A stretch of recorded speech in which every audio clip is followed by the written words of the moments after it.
Friends, मी तुम्हाला आज recipe दाखवणार आहे मसाला भात.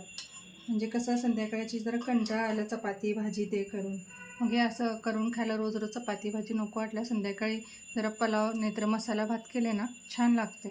म्हणजे सगळ्या ह्याच्यात मसाला असते, काय आमटी ते दुसरं काही गरज पडणार नाही ह्याला.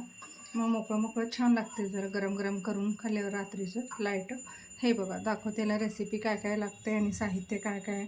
रेसिपी साहित्य बघा: कांदा, टमॅटो, बटर, बटाटा, लाल मिर्च, ग्रीन पीस, गरम मसाला, काजू आणि पहिलाच मी भिजून ठेवले होते तांदूळ आणि थोडंसं तूर डाळ.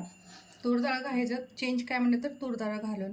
सगळेजण करतात मसाला भात, खरं तूर डाळ कोण घालत नाही. एकदा तूर डाळ घालून करून बघा, खूप छान लागते टेस्ट.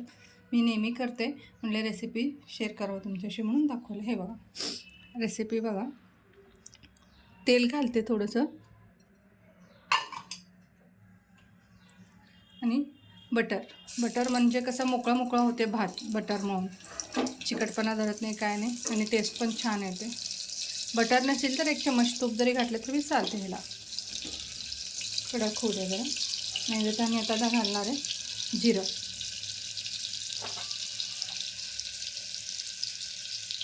आणि काजू जरा लालसर वापरून फ्राय करून.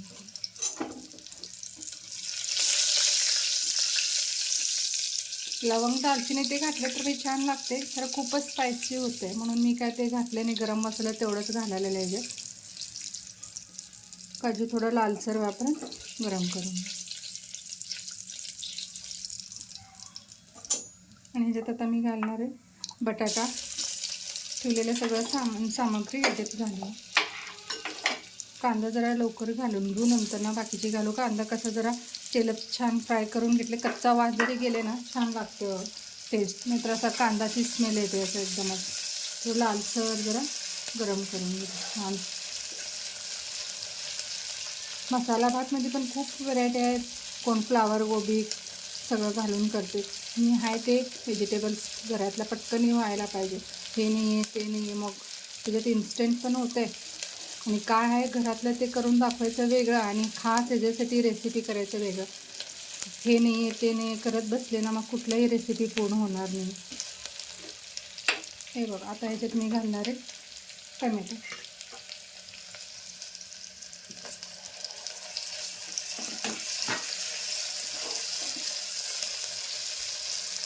आणि ह्याच्यात घालणार आहे ग्रीन पीस.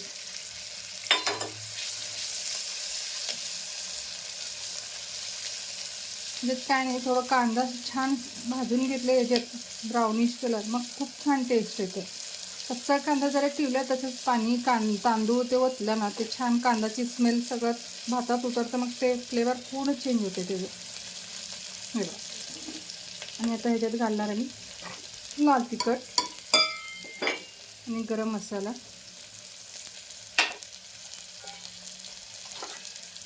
आणि हळद, चटणी, हळद थोडासा कमी घालते, कसं लालसर छान दिसतं भात, पिवळी छान वाटत नाही. हे बघा आता सगळं मसाले घातले ह्याच्यात मी. पहिलंच गरम पाणी जरा उकळून ठेवून डायरेक्ट घातले तरी चालते, असं हे भाताची पाणी ह्याच्यात घातले तरी चालते. काय फरक पडते, हे भातातलं पाणी जरा तांदूळ भिजून ठेवलेले असले ना ते तांदळाची स्मेल ह्याच्यात उतरलेले असते भिजून ठेवलेलं पाणी, मग ते खूप छान टेस्ट असते. मी तसं पण करून बघितले. भिजून ठेवलेलं जे पाणी असते ते टाकून उकळतं जरी पाणी जे घातलं, ज्या बासमतीचे तांदूळ ते असले ते जे स्मेल असते ना ते निघून जाते ते पाणी. तर आम्ही भिजून ठेवलेलं तांदळाचे पाणी जरी टाकलं तर.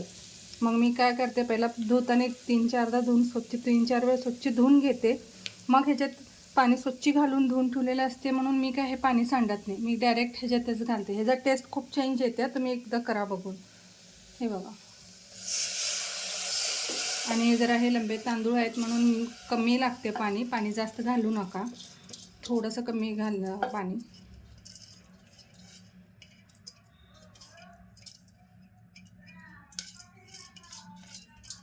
मी किती वेळ ट्राय केले, म्हणजे दुसरं पाणी घालून बघितले आणि ह्याच्यातलं भिजून ठेवलेलं पाणी पण घालून बघितले. खूप चेंज वाटते टेस्ट.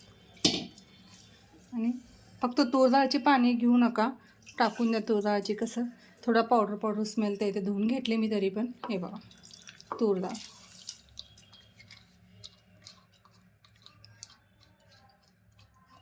तूर छानपणे असं मिक्स करा.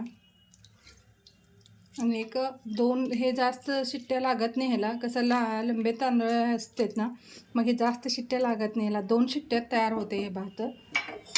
कोण 3-3 शिट्ट्या मारतात, खरं खाली करपतात, काय की पाणी कमी घातलेले असते भात मोकळा व्हायसाठी, मग करपते. 2 शिट्ट्यात होऊन जाते. आणि वरून थोडं मीठ घालू टेस्ट.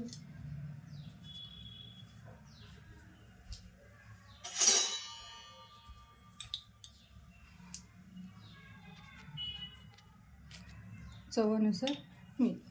आणि ह्याला 2 शिट्ट्या मारून घेऊ आपण ह्याला, मग दाखवते तुम्हाला झाल्यावर रेसिपी. झाला मसाला भात असं झालं बघा. हे बघा मोकळा मोकळा.